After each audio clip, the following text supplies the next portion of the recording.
Okay, then, so what I had thought we could do for most of this session, if anybody had any config files they were trying to make or wanted advice on how to better structure their submissions, we could look at those.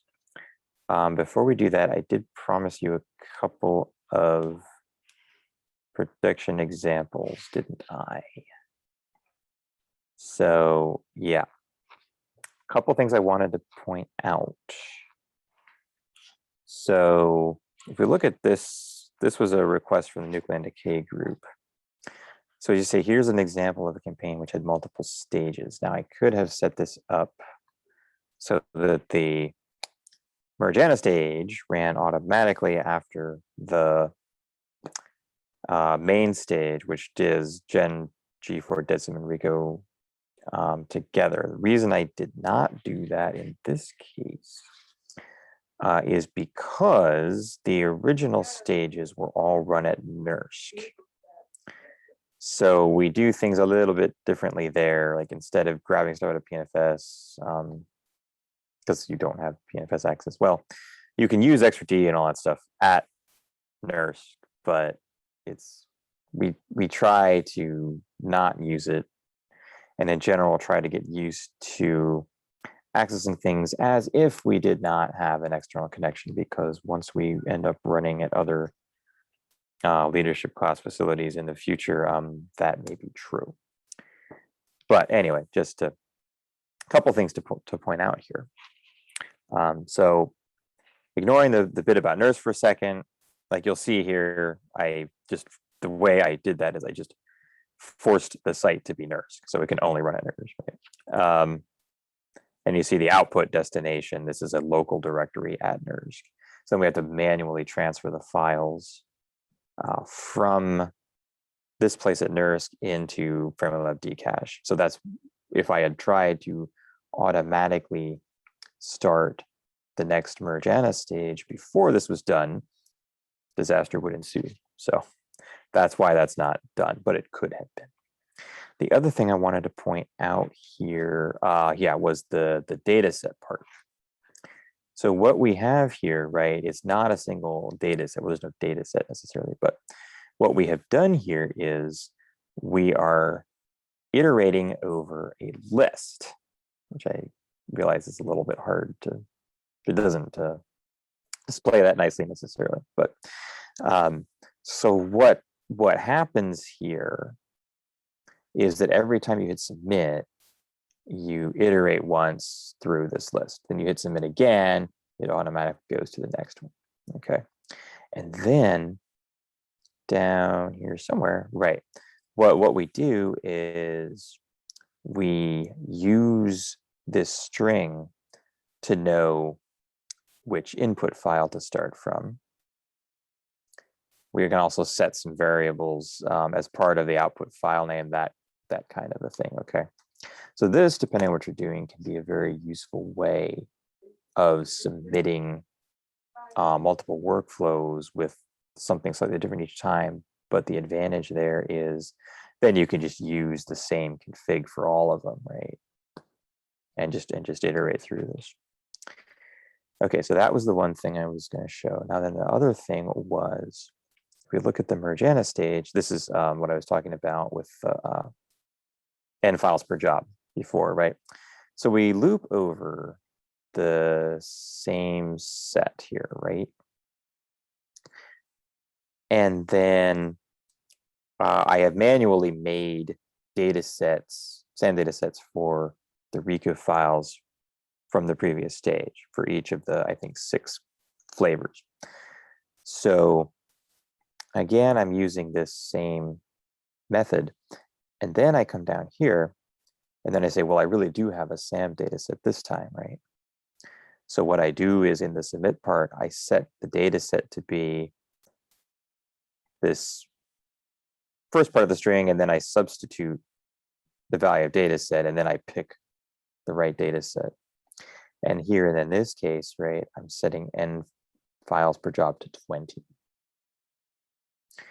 And I actually forced this to run only in firmware good, which in general, we really don't want to do.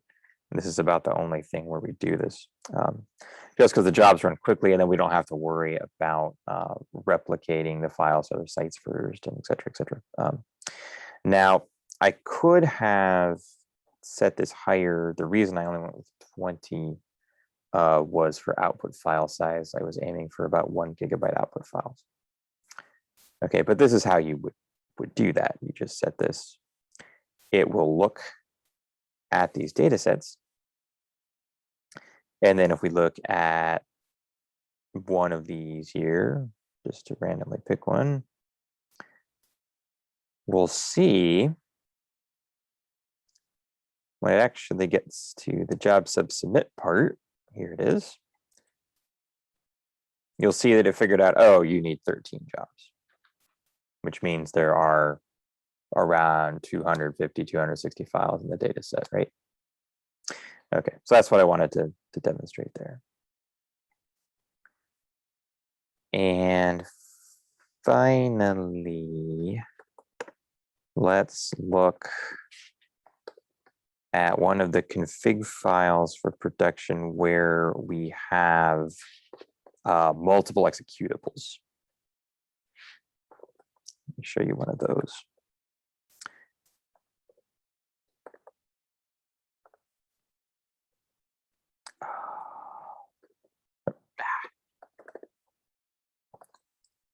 So don't worry about actually which file this is, but no, what did I call this thing? Ah, yes.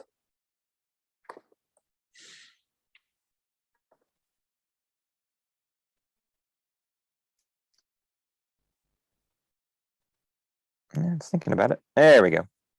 Okay, so we have a much longer list of variables here, right? Because we have different directories for different types of files and whatnot, but okay, ignore that for a minute.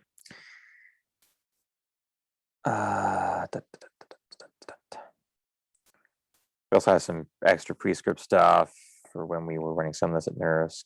We have a much longer postscript section. Remember, in the first part, I was mentioning about you can do all this postscript stuff. And what we're mostly doing here is running metadata extractors. So you'll see we have 16 of these. There might be a better way, but hey, it works. And the extractor is pretty fast. So, okay, here's what I really wanted to show, though. So we have the initial executable, which is the generator step. So, okay, we run 10 events and generate them. Then we have G4 stage 1. Now, we were running everything both with and without space charge effects. So everything has to get run twice. Or, sorry, everything after G4 stage 1. So then we have executable 1.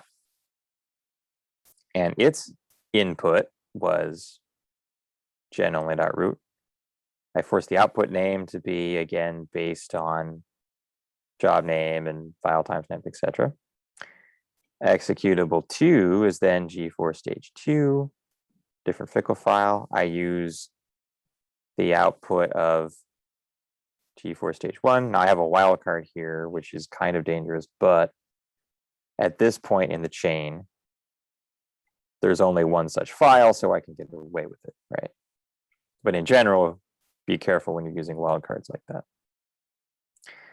Executable 3 is, again, G4 stage 2 without space charge. So same input file, right? But you run with and without the space charge effect. So on and so forth, being careful to change the inputs and outputs appropriately. And we finally end up with, we have 16 executables in this chain. A couple of these are just renaming files, which could have been done in PostScripts as well. And also then we have multiple job output sections like I was talking about, right? So we still are saving the DETSIM separately from the RICO. So there's different rules for the DETSIM. Now we copy the on and off to the same place. Then we have a separate rule for the Rico, separate rule for the Pandora files, separate rule for the Michelle removing files, so on and so forth. Okay. So I say that's getting a bit on the complex side, certainly, but just to give you a brief taste of what is possible. All right. So I have come then, I think, to the end of my formal stuff. Does anybody want to ask any questions or get any advice about stuff they are trying to run now or set up to run? I do not see any question either on the chat or the Google Docs, but perhaps we can wait a bit. Yeah, I thought this could just be kind of a office hours type thing, you know. Yes, it's supposed to be interactive, so people should bring content, and I see people connected to the live doc. So, oh, can you post or maybe you already did in the chat. Let me stop sharing in case anyone else wants to share. Oh, here's the doc. Thanks.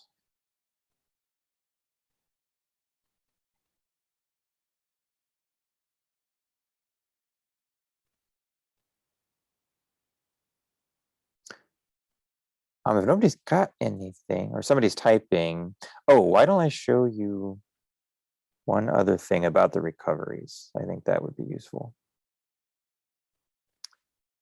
yes, we need recovery. Recovery from what? Okay. So, okay. Not this one, or is it this one?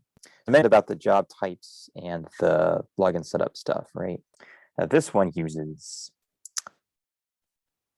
this one. Do I have this set up? No, I don't, intentionally so. Let's look at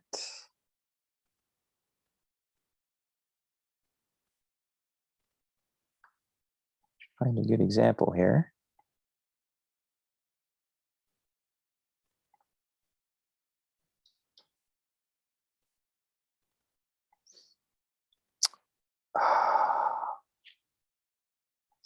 Yeah, this one, I think. So this is a thing for production 4 where what we were trying to do was take jobs that had completed successfully through DebtSim, but the RICO failed for some reason. So they were able to copy back everything up to that point. So it makes more sense to just restart from the RICO, right, rather than run the whole job again. So if we look here, we see this job type is Purdue SP, keep up PDSP prod 4.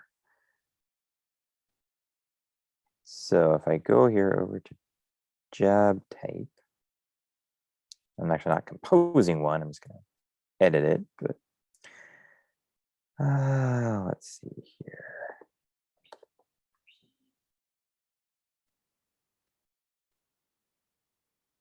This one. Yeah, this is what I wanted to show you. Okay, so right when we submit, right, we run the Fife launch as we saw. Now, definition parameters, this is by default, it will run this kind of generic template config, but we remember we were overwriting that, so ignore that too. The key thing here that's interesting is this section for recovery launches.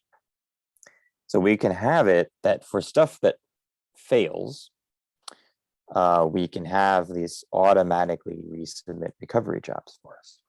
There's a lot of different types possible. So what we have done here is the so-called pending files method. So it looks at the input data set, and then it compares what output files were declared with this version of software that match the pattern that you put up here. So in this case, it's just root files, but you could do something more specific if you wanted to. So for files that did not declare a child file to SAM ending in .root and having this software version, make a new data set of them, which will have some automatic name like POMS recover something, something, something. Submit those with the same settings as the original, except for what I put here.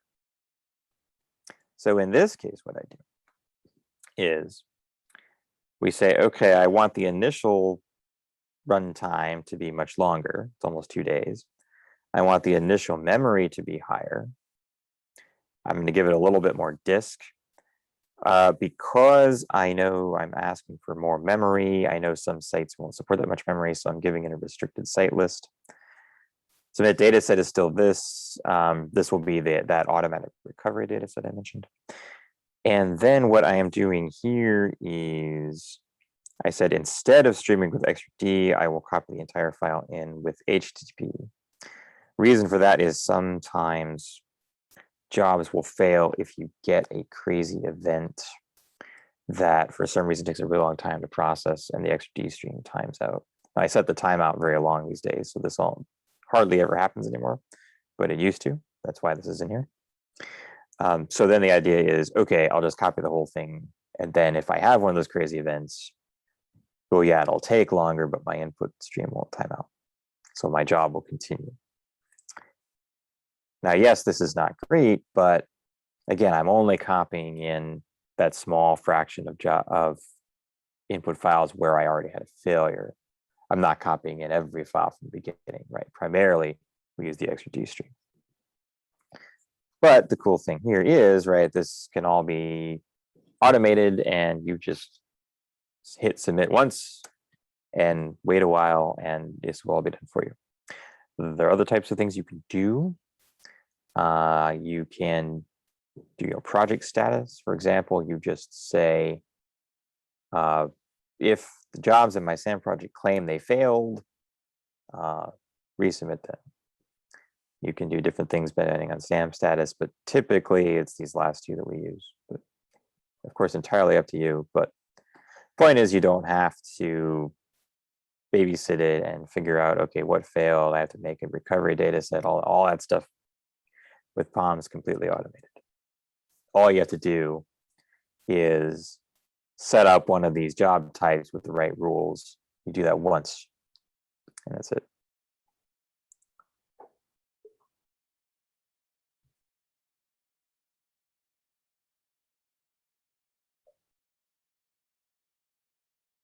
Let's see. We have.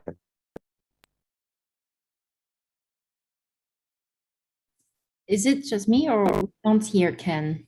Sorry, I think you got cut for a moment. Can you repeat? Ken was breaking up a little bit for me as well. Okay, so it's From when? Just repeat what you just said since you got this live talk with the questions. And oh no, I was just looking at the. Yeah, I was reading previous two sentences. Yeah. Let's see. So we should look at the second one first because that's shorter. If you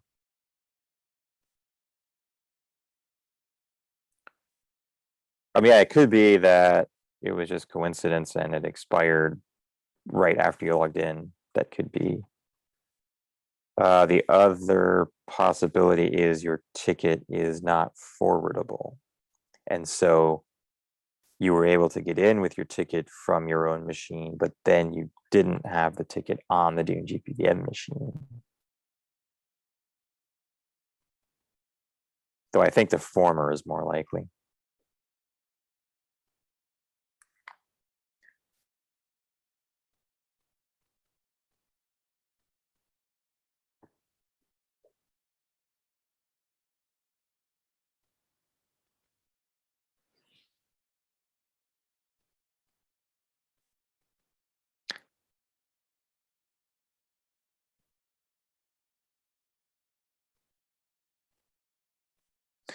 So for the first question,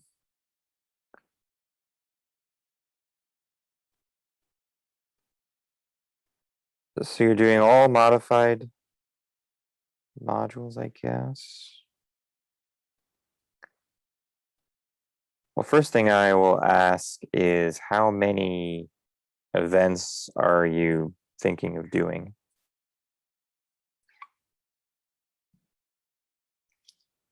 If it's a lot, we should talk to production people.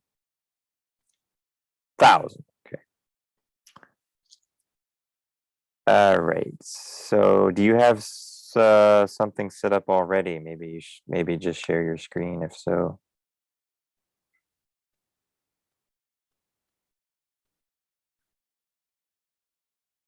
Not, okay, so some stuff's modified, but okay, so you're gonna have some local area. Let me stop sharing, and if the first questioner wants to share, that might be easier. Hello. Do we have a volunteer? I asked the first question and I can share my screen. So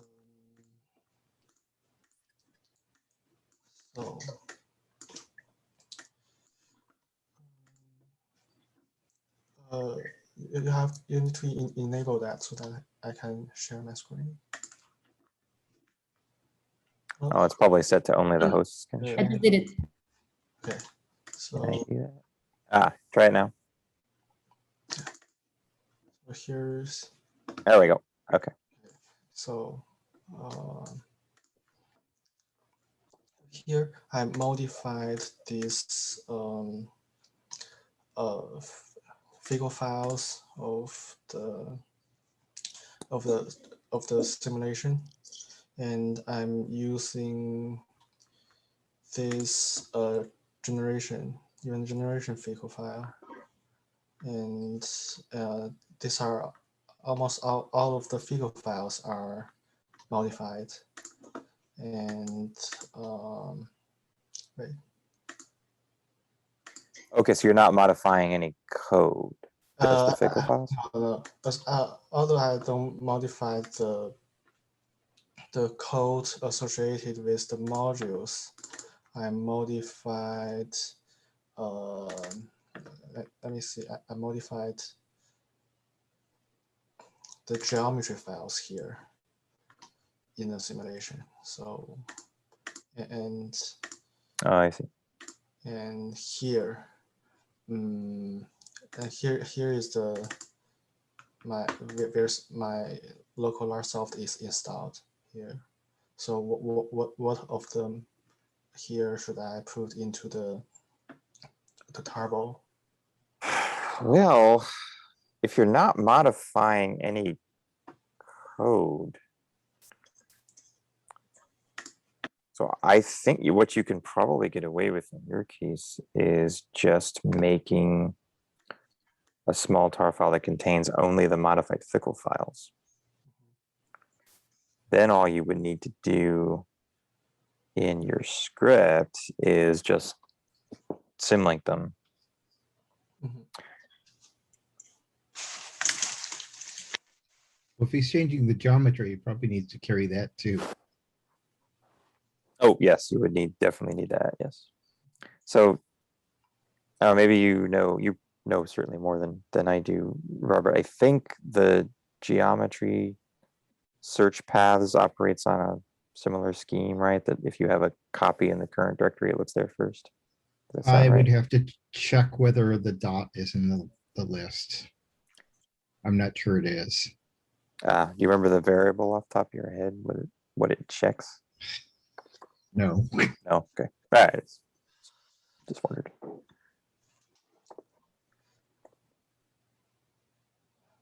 Okay. So what would I do? What would I do? Let's see.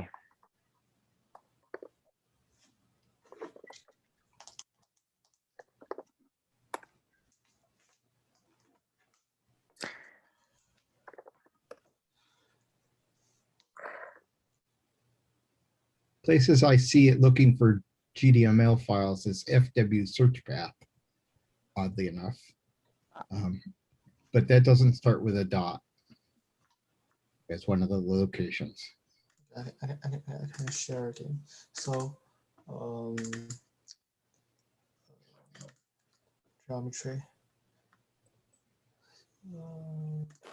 So I put some GDML files here and included the GDML file in this geometry DUNE.vehicle.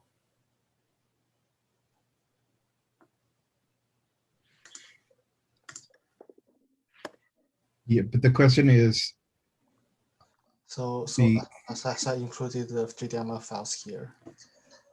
yes, but that's the name of the file and not the search path. So presumably you've given it a unique name, which would be good, so that you don't accidentally pick up your non-modified one. But the question is, when it goes to search for that, how does it find it? And I think what you have to do is, like the fickle files, you would put it in the tarball, you would make a symlink to the local directory. That isn't quite enough, because I think it looks under the $FW underscore search underscore path. And that doesn't look in the local directory. So you would modify the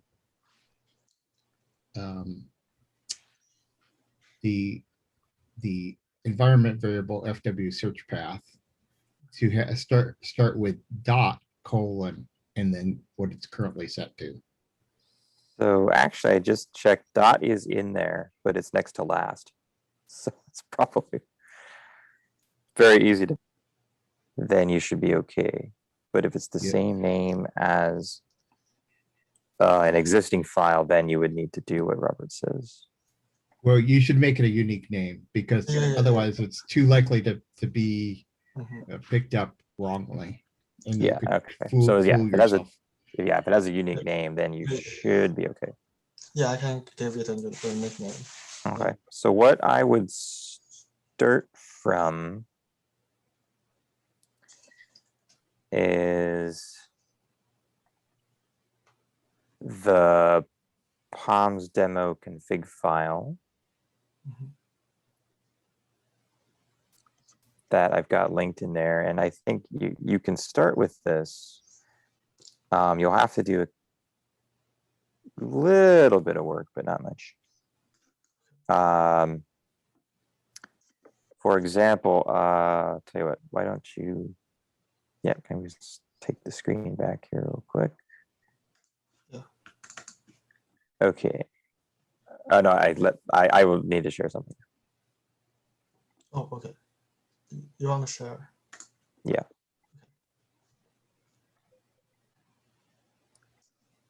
Okay. So for example, here, where we're doing this LMNSS input tar dir local, whatever, you would just need to make sure you're linking all of your fickles as well as the GDML file. That would be one change. Then down here, right, you would do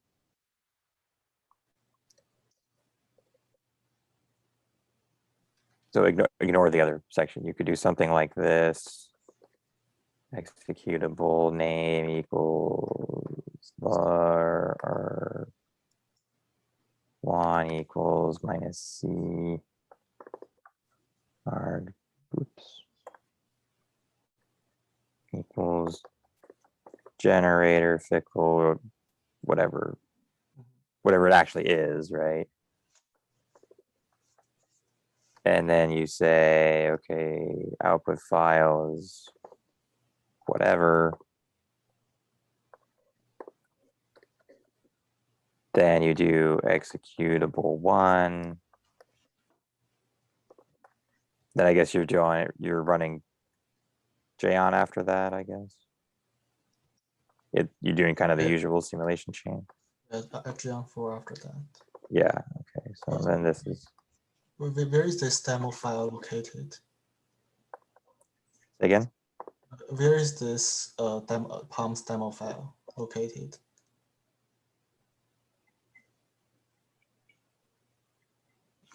I'll put it in the, actually, I'll put it in the Google Doc. Okay.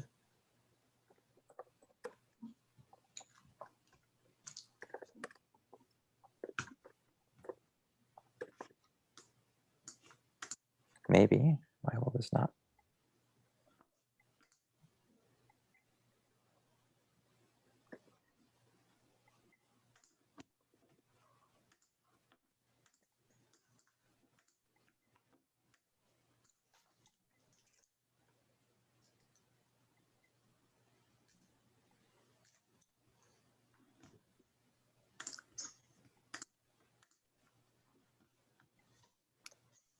Okay, we're getting there. Hold on.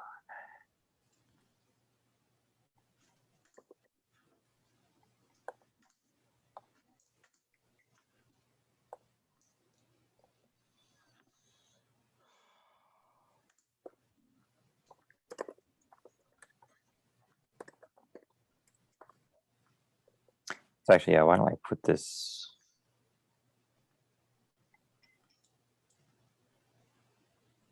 in the Google Doc instead?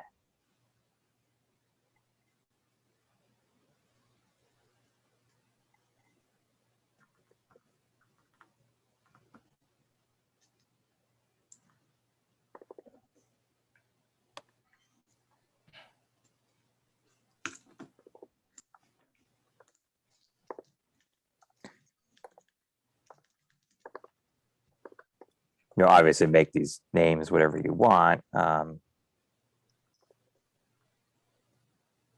you can put them as arguments as well, but could we perhaps also put the arguments different as well?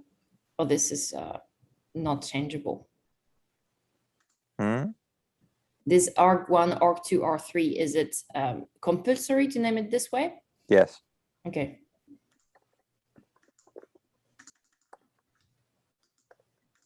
And I don't know if it will work if you skip numbers. So be careful if you change stuff. I know the job outputs, if you skip numbers, like job output 1, job output 2, if you skip numbers, it can have a bad effect. So just something to keep in mind. And of course, you'll want to name all of the files in some unique way in each job, right? So then this would be, you know, det sim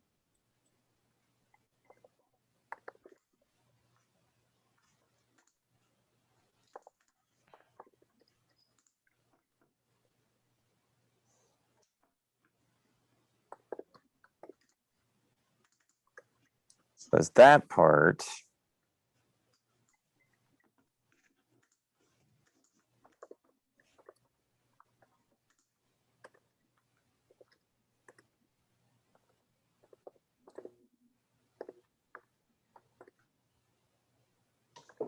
So I'm typing this all in the live Google Doc right now, in case you're wondering what I'm doing.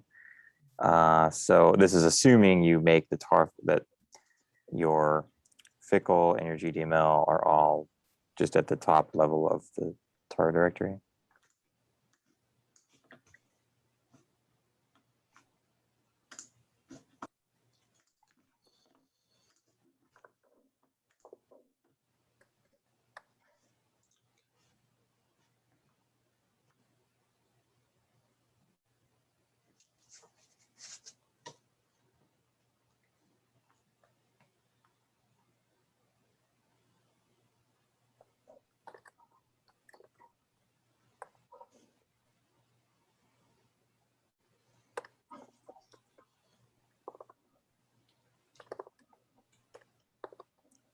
Ken, you're not sharing any slides, right? Is that on purpose? Yeah, I'm typing everything in the Google Doc right now. Oh, okay, great. Yeah.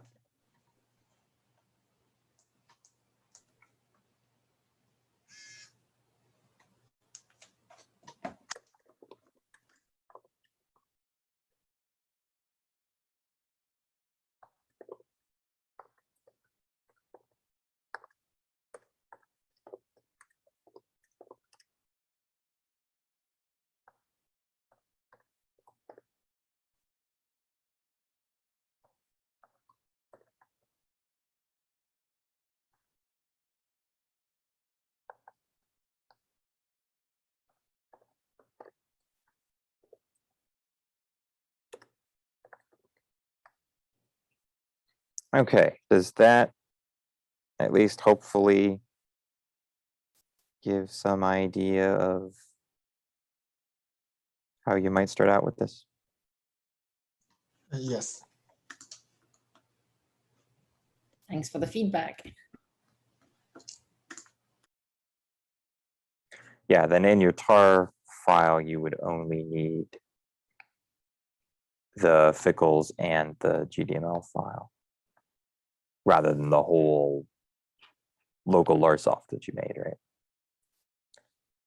Yeah.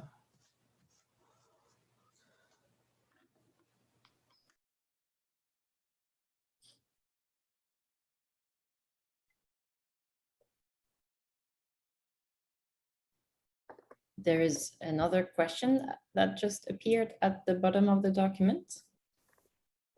And when Ken is finishing writing on the previous question, I want to remind that we're going to publish this live docs and put these Q&A somewhere so that you will have access to it in case you're having these questions in the future or an associated issue. So if the program wants a user terminal answer, command can be used to ignore the request. Do you want to share your screen perhaps, Ken, on that live docs, or is up to you really? Oh, I can.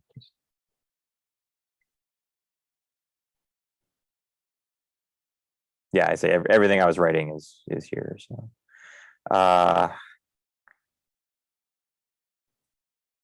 okay. Well, the short answer is rebuild the code so it doesn't ask for anything. But that indeed can be an issue.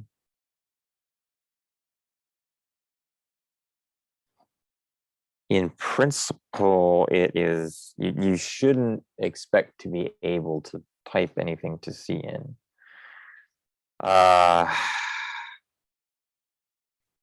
What exactly is this that's running?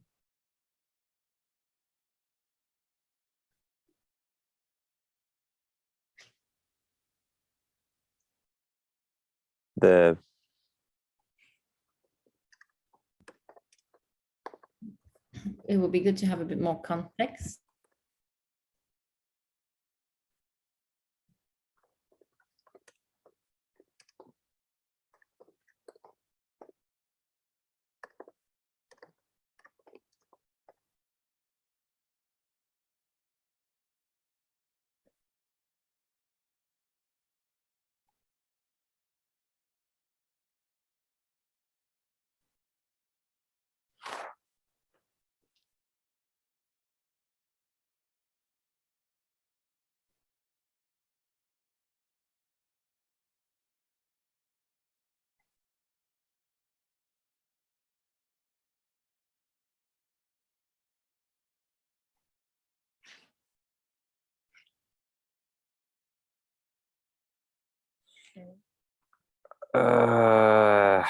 Yeah, so that ooh.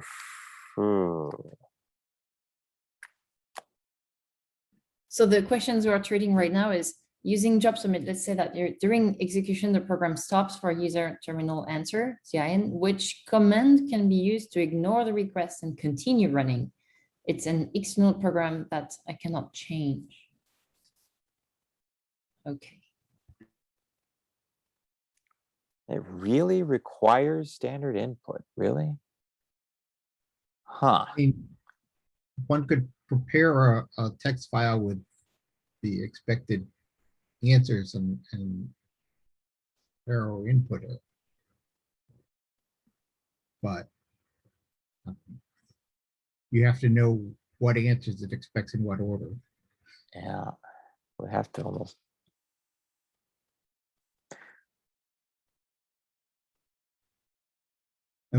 Unless it just needs a shared return in case you might be able to pipe in from dev null.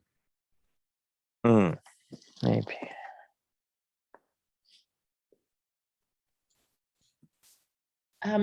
we have 3 minutes before the hour, and as this is getting very technical, what I suggest is that the experts can just have some thoughts, and of course, much more input would be greatly appreciated on that question so that we know how best to address it. And then we will just polish this offline to have a bit more time to think of it. Because obviously this is one of these questions where it is a bit difficult to come up with an answer within a couple of minutes. So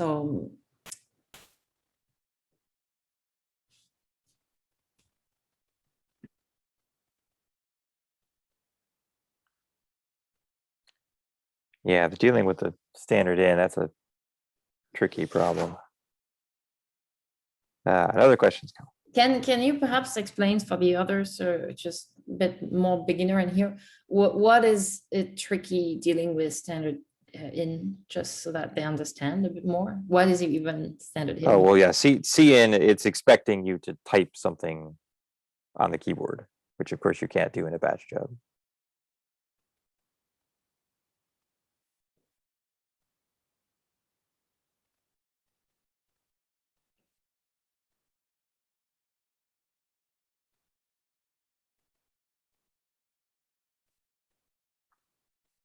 Okay, I wrote a comment on this so that this is clear Yes, for the yes. people who are not really familiar with these jargon. Okay. What about we wrap up now if there aren't any more questions? This is highly technical, so I really would like to say to complete beginners here that if you feel a bit lost and so, don't worry. You will learn step by step, go over the material again, do the exercises, and then it will be a bit clearer, and there will be soon a Q&A where perhaps the questions that we are dealing with at the moment will be your questions within 1 or 2 months. And you will be happy to see a bit this discussion a bit delayed in time, but it's never too late, right? So if there is no more question, I suggest we can switch to the closing remark. But first of all, please thank everyone. Please thumbs up and send your feedback regarding Ken's expert in the room. Ken's, you're having some thumbs up, so enjoy. This was perhaps the most technical sessions of the day. So again, do not feel overwhelmed if this is a bit above you. This is something that some people having a bit of experience will understand, and even some experts are having difficulties, as you can see. So technical stuff, you will get there, and you have all of the material there that will be available for until forever, so that you can consult them. I will stop the recording now.